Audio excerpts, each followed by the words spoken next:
छत्तीसगढ़ में बीएड प्रशिक्षित शिक्षकों को फिलहाल राहत मिलती नहीं दिख रही है। भाजपा ने हाई पावर कमेटी बनाने की बात कही थी, लेकिन अब तक कोई ठोस कदम नहीं उठाया गया। शिक्षक मोर्चा ने मुख्यमंत्री विष्णुदेव साय को पत्र लिखकर बीएड प्रशिक्षित नवनियुक्त सहायक शिक्षकों की नौकरी सुरक्षित रखने की मांग की है। वीरेंद्र दुबे ने सरकार पर निशाना साधते हुए कहा कि मेरिट के आधार पर नौकरी पाने वाले शिक्षकों से उनकी नौकरी छीनना अन्याय है। उन्होंने यथास्थान नौकरी जारी रखने या समायोजन की मांग की है। पूर्व मंत्री कवासी लखमा से प्रवर्तन निदेशालय की पूछताछ के बीच राजनीतिक बयानबाजी तेज हो गई है। उप मुख्यमंत्री अरुण साव ने इस मामले पर कहा कि भावनात्मक बयान देने से मुद्दा हल नहीं होगा। उन्होंने कहा कि ईडी को जांच में सहयोग करना चाहिए और जो भी सत्य और तथ्य हैं उन्हें प्रस्तुत करना चाहिए। अरुण साव ने आरोप लगाया कि शराब घोटाले में नकली होलोग्राम का उपयोग कर संगठित आपराधिक सिंडिकेट बनाकर काम किया गया। उन्होंने कहा कि ये जांच कांग्रेस सरकार के कार्यकाल में शुरू हुई थी और इसे निष्पक्ष रूप से आगे बढ़ाया जा रहा है। देखिए, जो केंद्रीय जांच एजेंसियां हैं, जो भी स्थिति है, ईडी की जानकारी, जो जानकारी चाहिए, चाहे कोई छोटा आदमी हो, बड़ा आदमी हो, जांच एजेंसियों को जो जांच के तथ्य है वो स्पष्ट रूप से बताना चाहिए। इसमें भावनात्मक बातें करने से या किसी बात को कहने से विषय नहीं बनेगा। आपको ईडी ने पूछताछ के लिए बुलाया है, जिसे भी बुलाए, जांच एजेंसियां हैं, जांच में सहयोग करें। लखमा जी, आप निर्दोष हैं तो आप उस तरह की बात रखें। ईडी सभी बातों पर विचार करेगी और निश्चित रूप से ईडी को आपको सहयोग करना चाहिए। देखिए, छत्तीसगढ़ का एक एक व्यक्ति इस बात को जानता था कि छत्तीसगढ़ में शराब घोटाला हो रहा है। कैसे शराब दुकानों में दो दो काउंटर बने थे, कैसे नकली होलोग्राम का उपयोग किया गया था और किस प्रकार से एक ऑर्गेनाइज्ड क्रिमिनल सिंडिकेट बना करके शराब घोटाले को अंजाम दिया गया। ये छत्तीसगढ़ के आम लोग जानते हैं और इसलिए न तो ये पॉलिटिकली मोटिवेटेड है और ये कांग्रेस के सरकार के रहते हुए ये जांच शुरू हुई थी। जांच प्रक्रिया है, केंद्रीय जांच एजेंसी पर सभी को भरोसा करना चाहिए और जो तथ्य है वो ईडी को बताना चाहिए। देखिए, ये ईडी की जांच की प्रक्रिया चल रही है। ईडी बहुत गंभीरता से, बहुत बारीकी से शराब घोटाले की जांच कर रही है और जांच में जो तथ्य आएंगे उसके आधार पर ईडी कार्यवाही कर रही है।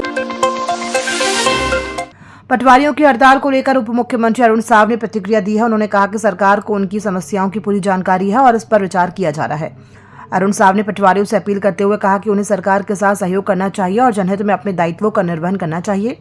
बातचीत के माध्यम से समाधान निकाला जा सकता है। देखिए, सरकार के संज्ञान में ये बात है और पटवारी लोगों को ऐसे समय में सरकार के साथ सहयोग करना चाहिए। सरकार के ध्यान में उनकी मांगे हैं और आज जिस बात की आवश्यकता है, जिन किसानों के लिए हमारे ये पटवारीगण काम करते हैं, धान खरीदी का काम चल रहा है, बाकी के काम चल रहा है, अपनी बातों को उन्होंने रखा है सरकार के सामने। सरकार के संज्ञान में है ये विषय। उन्हें सरकार के साथ सहयोग करना चाहिए, जनहित में काम करना चाहिए।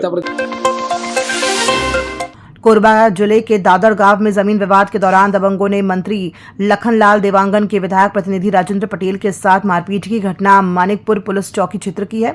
दबंगों ने गाली गलौज करते हुए राजेंद्र पटेल को थप्पड़ मारा और एक महिला ने लकड़ी से उन पर हमला किया। इस घटना का वीडियो भी सामने आया है। पीड़ित ने मानिकपुर चौकी में शिकायत दर्ज कराई है और मंत्री लखनलाल देवांगन से भी कार्रवाई की मांग की है।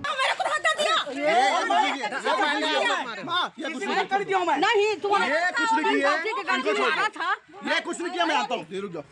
बिना मारे उसको नहीं रहेगा, धक्का दे। मैं इसको मारे? वो मारा था दीवारी, वो दीवारी मारे मोला, देख ये सारा भी मारे। हम लोग शिकायत जो है चौकी प्रभारी नवीन पटेल का लेके आए हैं और सुदामा पाटले का लेके आए हैं, क्योंकि सुदामा पाटले और नवीन पटेल जो है उन लोग को संरक्षण दे रहा है। इस प्रकार का गतिविधि जो है इससे पहले कभी नहीं हुआ है कि दादर क्षेत्र में जो है लोग जो है अपना तिवारी जो है गुंडागर्दी करे और लोग लेके आके हमारे गाँव में एक दहशत का माहौल बना दिए उन लोग जो है। और हम लोग बार बार जा रहे हैं, एक बार नहीं कई बार गए हम लोग शिकायत लेके। उसका हम लोग के शिकायत पे कुछ होता ही नहीं है, बल्कि उल्टा हम लोग को फोन करके बुलाया जाता है कि आप लोग आइए ऐसा करके। लेकिन हम लोग ये पूछ रहे हैं कि वो कितने बार तिवारी को अपने उसमें बुलाते हैं करके। मामला क्या है? मामला ये बिसाऊ यादव का वहाँ जमीन है जो पैतृक संपत्ति है और 3 पीढ़ियों से उन लोग जीते खाते आ रहे हैं उसमें, और वो जो है मेरी भूमि है ऐसा करके वो कब्जा करना चाह रहे हैं। तो हम लोग ये चाहते हैं कि मामला जो है एसडीएम के पास है, न्यायालय में है, तो कुछ वो उसका इंतजार करे।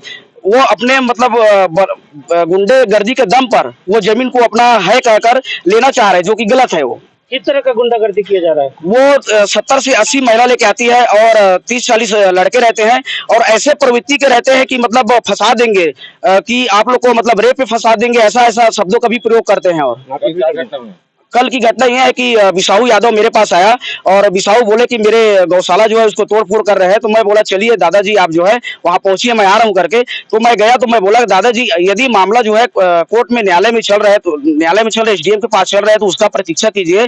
अगर वहां का फैसला आपके हित में आ रहा है तो आप रखिए, इनके हित में आ रहा है तो ये रखेंगे। इस प्रकार का गुंडागर्दी नहीं करना चाहिए, ऐसा बोला। उसके बोलते ही मेरे को एक झापट मार दिएगा। तो मेरे को एक झापट मारा तो मैं बोला मैं विधायक प्रतिनिधि हूँ, जनप्रतिनिधि के नाते मैं यहाँ आऊंगा।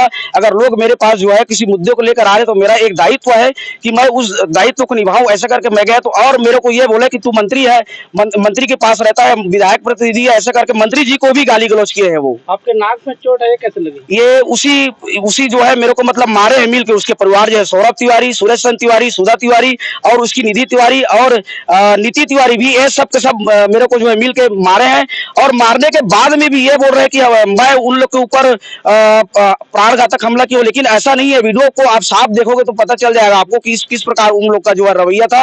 और उसके बाद में भी उसके जो बेटी है वो अपने पिताजी का नाम लेता है कि अशोक तिवारी की मैं बहू हूँ, सॉरी अशोक तिवारी की मैं बहू हूँ, ऐसा करके कुछ बोलते हैं और उसका नाम लेकर ये सब चीज करना है। लेकिन मैं उनको बोला कि अशोक तिवारी जी का व्यक्तित्व ऐसा नहीं है, आप उसके नाम कुशाल को उसको बदनाम कर रहे हो, इस प्रकार के आप मत कीजिए। आप एक अच्छे घर से, अच्छे घर से, परिवार से है, तो इस प्रकार के आप कार्य मत कीजिए, ऐसा करके मेरा कहना था उन लोगों को। पुलिस क्या बोल रही है?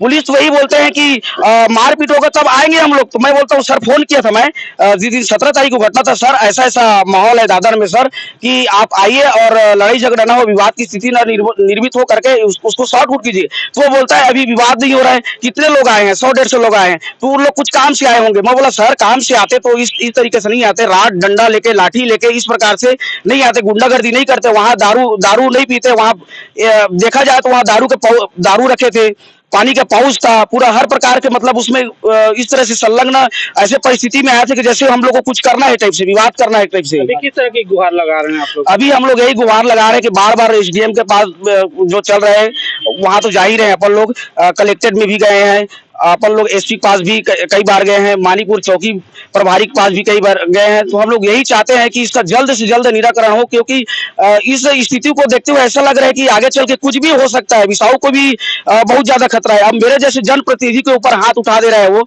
जो गाँव के हित के लिए लड़ रहा है, तो आप सोच लीजिए कि उसका कैसा व्यक्तित्व का होगा। व्यक्ति जो है सुरेश चंद्र तिवारी जो है, और उसके कई मामले हैं उसके।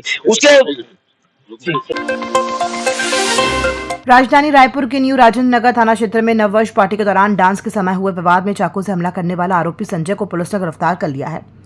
बता दें कि डांस के दौरान धक्का लगने पर संजय ने योगेश से गाली गलौज शुरू कर दी थी। पार्टी खत्म होने के बाद संजय ने योगेश को जान से मारने की धमकी देते हुए चाकू से पेट में हमला कर दिया और मौके से फरार हो गया।